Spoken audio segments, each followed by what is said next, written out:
I'm so glad that you're here. I'm looking forward to this conversation. So some of you may recognize Troy from probably cohort number one or something, I think in the middle of COVID, like literally March-ish 2020. We had Troy come and we were seeing all kinds of craziness happening in the federal marketplace. And so he was able to give some pretty incredible insights then, and I know he's only going to do that and more today. He's amazing. So former contracting officer, but he's also an entrepreneur, a CEO. He's a federal contracting consultant. I guess that's what it is, right? Government contracting consultant with Cooper Water. Copper Water Consulting. Copper Water Consulting. I said Cooper. You guys, Cooper Copper. Copper Water Consulting, and that is his firm. And he also does some stuff with Skyway Acquisitions, which some of my members I know are members there as well. So he knows his stuff, okay? And so I'm going to give it over to him. He's going to share with us on simplified acquisitions and low hanging fruit and things like that. And we will have plenty of time for question and answers and a special question and answer opportunity specifically for our Mission 500K members. Tiffany Clark is here from my team, and she will be sharing links and things in the chat if you are interested. She'll be sharing in the chat, but I'm going to turn it over to you, good sir. Are you ready? I am ready. I just need you to give me screen sharing, and I'll show a presentation that I have. Okay. All right. So let me go ahead and get this slide deck pulled up. So for this slide deck here, so it has a little bit more words than I normally would, but what I want to make sure that the folks get the information clearly, so they'll be able to get the straight, good book answer off the words on the slide, and I'll be able to give the context and the oversight in my overview of these items. All right, so let's go ahead and get started. So today we're talking about the low-hanging fruit of FAR Part 13. And obviously what we mean by that is that these are opportunities, or these are procurement methods that are easily to get into. They're more easier for a small business to compete in this arena than it is for them to compete in a much large business arena, if you will. And so let me, all right, so the first thing is that FAR Part 13 is the simplified acquisition procedures. That's what this part discusses. And what it does is it gives you the procedures, obviously, to do acquisition simply.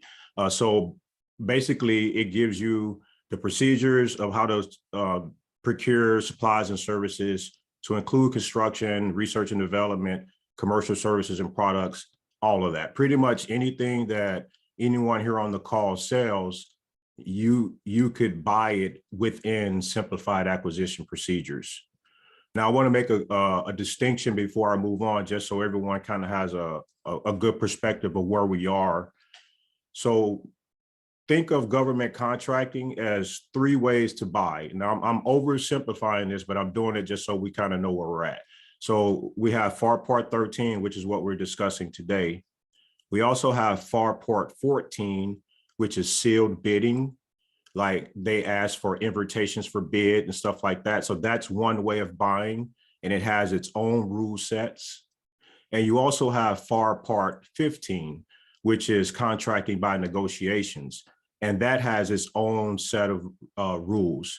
Now, FAR Part 14 and FAR Part 15 are much more complicated procurements, right?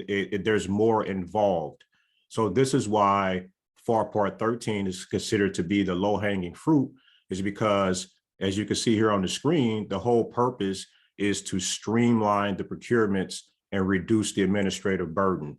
Basically, to get contracts awarded to small disadvantaged businesses quicker and faster and more often.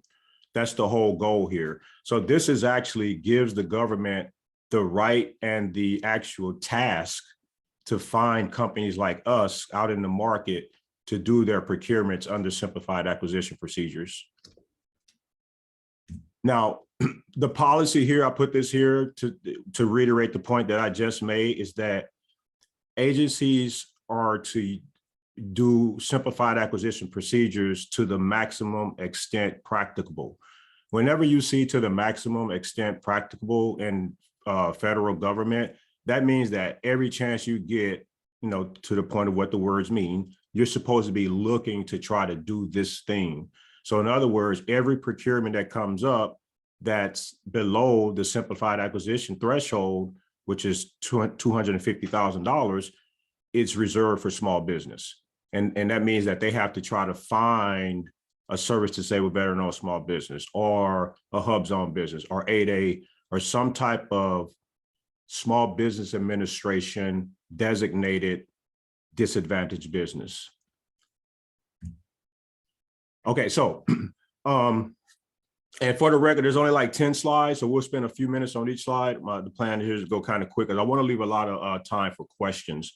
But this right here on this slide, these are the low-hanging fruit. And that's why I know Sirena has covered a few of these with her team, where their classes before on a regular basis. And so today, really what I want to do is flesh out each of them individually, so you have a better understanding, and then you can kind of correlate the dialogue that you guys have already been having. But when we talk about FAR Part 13, or simplified acquisition procedures, or low-hanging fruit, this is what we're talking about. We're talking about the government-wide commercial purchase card, which is also known as the GCPC card, which is also known as the government purchase card.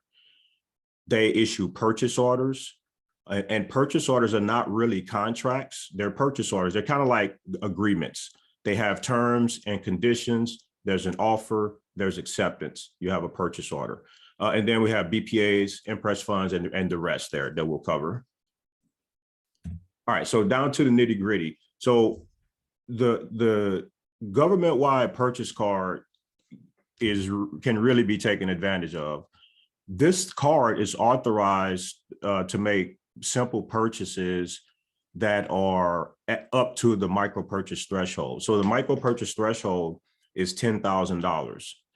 So right up to $10,000. So 10,000 and more, it's not a micro purchase. But so that means that if you are selling,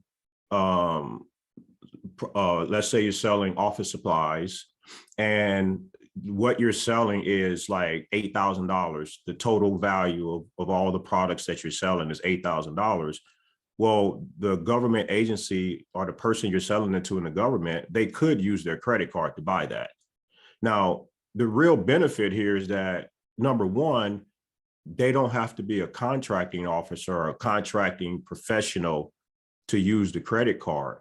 This could be just Jane or Joe working at the program office, and they just happen to be the person who is the designated credit card holder, meaning that anyone in their organization or their unit or their business unit, what have you, that needs to make an external purchase, for instance, and they know there's a vendor in town that can take it with the credit card, then that person would be the one. They would call that person up and say, hey, we want to make a purchase. Can you come and make a purchase with Miss Serena Thomas's company, because we want to buy office supplies, as an example.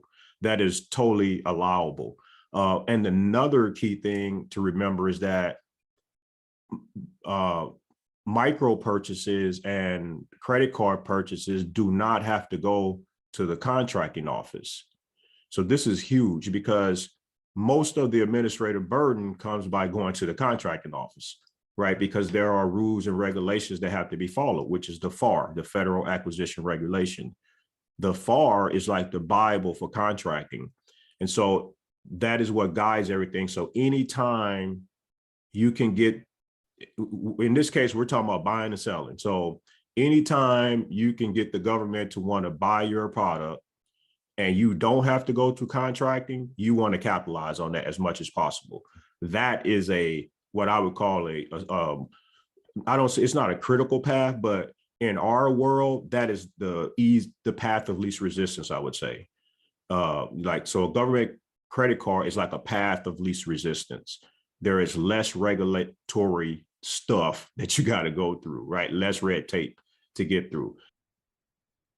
So was that awesome or what? I mean, I do believe that there were some nuggets in there for you, and I would love to know what your greatest takeaway from today's video was. So go into the comments and just let me know one takeaway from today's video, okay? And then also check the description box, because we have some goodies there for you, some things to help you learn more about doing business with the government without writing proposals. That's in the description box, okay? And then lastly, like and hit that notification bell so that you'll know, be the first to know when we drop a new video, okay? I believe you're already subscribed, so that's a good start too, all right? So thank you again for watching, and I'll catch you on the next one.